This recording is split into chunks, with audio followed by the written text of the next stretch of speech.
China ने पाकिस्तान में मजीद सरमायाकारी से हाथ खींच लिया है। 4 बड़े मंसूबे जिन पर काम करने के लिए बाकायदा एग्रीमेंट साइन हो चुके थे, $12 बिलियन की सरमायाकारी होनी थी, लाखों लोगों को पाकिस्तान में जॉब्स मिलनी थी, वो फिलहाल रुके हुए हैं। में कंबोडिया और थाईलैंड में जंग रुकवाई। औसतन हर महीने एक जंग रुकवा रहा हूं। अमेरिकी सदर का बार बार पाक भारत जंग के हवाले से बयान। आप इसे एक बड़ी अचीवमेंट समझते हैं? इस टैरिफ के साथ जो अमेरिकी मंडियां हैं उन तक पाकिस्तानी प्राइवेट सेक्टर की रसाई से क्या फर्क पड़ेगा पाकिस्तानी मईशत पर? अब सबसे अहम मंसूबा रेलवे ML1 का मंसूबा है। दूसरा अहम मंसूबा पाकिस्तान रिफाइनरी लिमिटेड को अपग्रेड करने का मंसूबा है। डॉलर की कीमत पर, इसके अलावा पाकिस्तान की GDP and overall Pakistani economy पर इसके क्या असरात होंगे?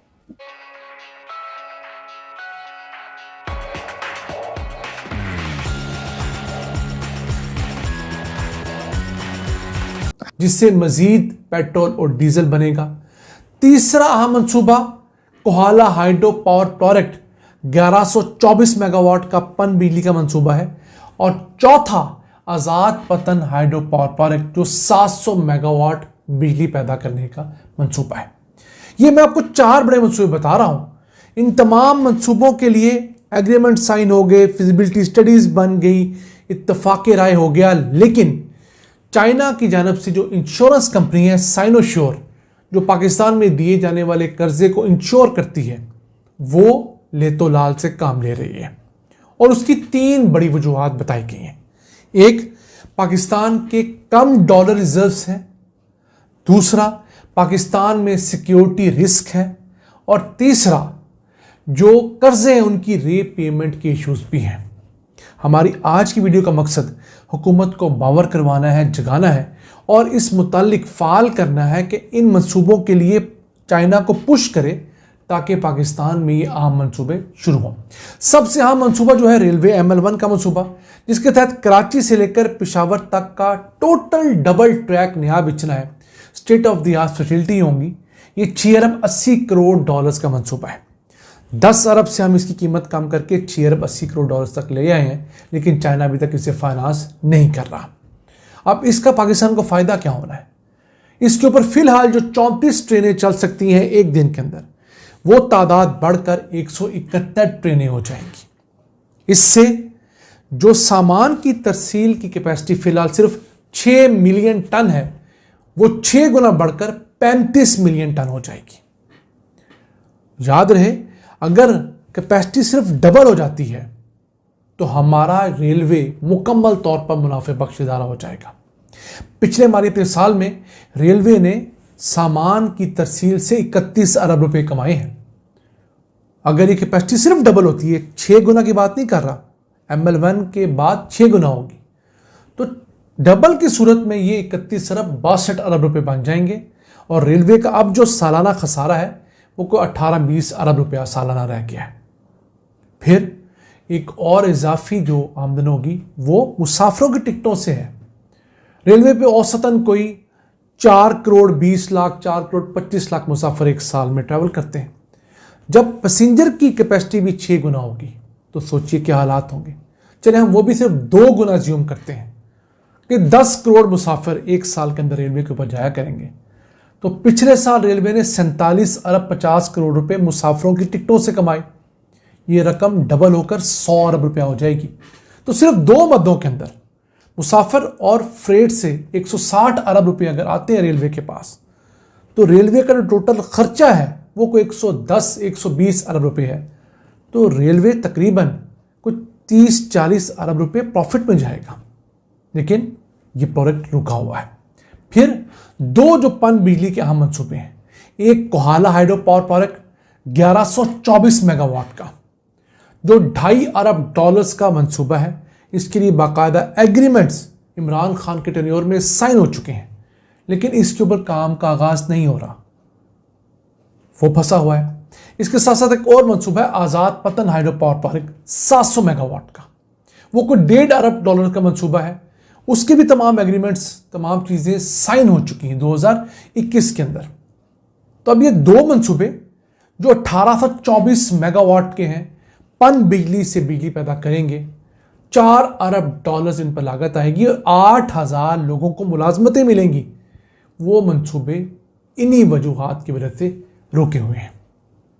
उसके बाद एक और अहम मंसूबा वो है पाकिस्तान रिफाइनरी लिमिटेड को एक्सपैंड करने का मंसूबा। 1 अरब डॉलर्स चाइना ने देने का वादा कर लिया था, एग्रीमेंट साइन हो गए, लेकिन अब वो भी खटाई में पड़ी हुई है। अब उसके ना होने की वजह से नुकसान ये हो रहा है कि ये जो ऑयल रिफाइनरी है पुरानी होने की वजह से ये खाम जो तेल होता है उससे सिर्फ 9% पेट्रोल बनाती है और 35% डीजल बनाती है। जब इसे अपग्रेड कर दिया जाएगा तो ये 50,000 की बजाय 1,00,000 बैरल यौमिया रिफाइन कर सकेगी। फिर जितना खाम तेल ये रिफाइन किया करेगी उसमें से 9 की बजाय 28% पेट्रोल निकला करेगा। इतने सारे सवाल पूछ लिए आपने, एक एक करके पूछते तो फिर मैं जवाब भी देता। चले फिर मैं पहले एक एक करके खुद ही जवाब दे देता हूँ जी। पहला सवाल ये है कि क्या ये बहुत बड़ा तीर मारा पाकिस्तान ने कि नहीं। मैं नहीं समझता कि बहुत बड़ा तीर मारा। कल के प्रोग्राम में मैंने आपसे कहा था कि इस वक्त समझ नहीं आ रही कि 19% होगा या 15% होगा, और मैंने आपसे कहा था कि अगर 15% होता है तो फिर कुछ फर्क पड़ सकता है, हमारी फायदे की बात जी। और अगर 19% होता है तो मैं नहीं समझता कि कोई खास फर्क पड़ेगा। अब मैं आपको एक्सप्लेन करता हूँ क्यों। जहां हमारी ज्यादातर कंपटीशन है इन एक्सपोर्ट्स, तो देखिए यहाँ भी आप मारे जाते हैं। अच्छा। फिर आपके यहाँ इंटरेस्ट रेट्स जिसके ऊपर कारोबारी लोग और बिजनेसेस जो हैं वो बैंक से कर्जे लेती हैं अपने कारोबार चलाने के लिए, आपके यहाँ 11% रेट ऑफ इंटरेस्ट है, इंडिया में 5.5% है, बांग्लादेश में है 10%, मगर वियतनाम में 4.5% है और चाइना में 3% जी। तो आपके मेजर कंपेटिटर्स को सरमाया जो है वो भी सस्ता मिलता है। ठीक।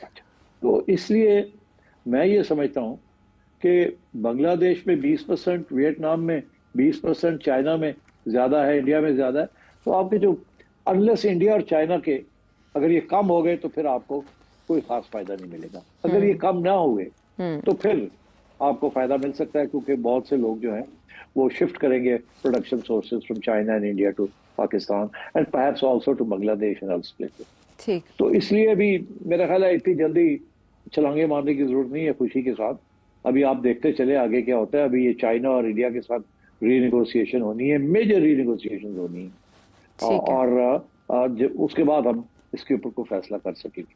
ठीक है। अच्छा, ठीक है, आप कह रहे हैं बहुत बड़ा तीर नहीं मारा, और जाहिर है आपने उसकी वजह भी बता दी। बहुत से फैक्टर्स हैं जो इसमें भी कार फरमा होंगे, और टैरिफ्स को लॉक नहीं किया जा सकता क्योंकि निगोशिएशंस चलती रहेंगी। इंडिया ने आगे जाना है और बात करनी है अभी। लेकिन सेठ साहब, ये कहा जा रहा है कि पाकिस्तान सिर्फ पॉसिबली एक इकलौता मुल्क है जिसको साथ ही इन्वेस्टमेंट्स भी ऑफर की गई हैं। ये किस हद तक ठीक है? ये इन्वेस्टमेंट्स वही है जो MOU साइन, ये बात होती है इन्वेस्टमेंट्स। अच्छा, एक इन्वेस्टमेंट ये है कि जी वो आके ऑयल ड्रिलिंग करेंगे जी। ऑयल ड्रिलिंग तो 1950 से हो रही है यहाँ। कितनी अमेरिकन कंपनीज आके ऑयल ड्रिलिंग करती रही हैं। कितनी को कॉन्ट्रैक्ट्स मिले हुए हैं, कई बलूचिस्तान में मिले हुए हैं, कभी इधर मिले हुए हैं, कोस्ट ऑफ कराची के कोस्ट पे मिले हुए हैं। तेल नहीं मिला इनको। हमेशा हमें इमरान खान साहब ने भी हरे बाग दिखाए थे, बड़ा तेल मिल गया, कुछ नहीं मिला।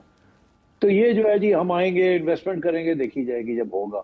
ये बहुत दफा हमने सुना है, और ये आपने देखा है जब भी कोई आता जाता है तो MOUs हो जाती है, एक दिन लगा नहीं investment I and so on. तो अब ये जाते हैं सेंट्रल एशिया जाए। आपकी क्या राय है, कमेंट करें और शेयर करें। यदि आप चैनल पर नए हैं तो चैनल को सब्सक्राइब करें। वीडियो पसंद आए तो लाइक, कमेंट, शेयर करें। जय हिंद, वंदे मातरम।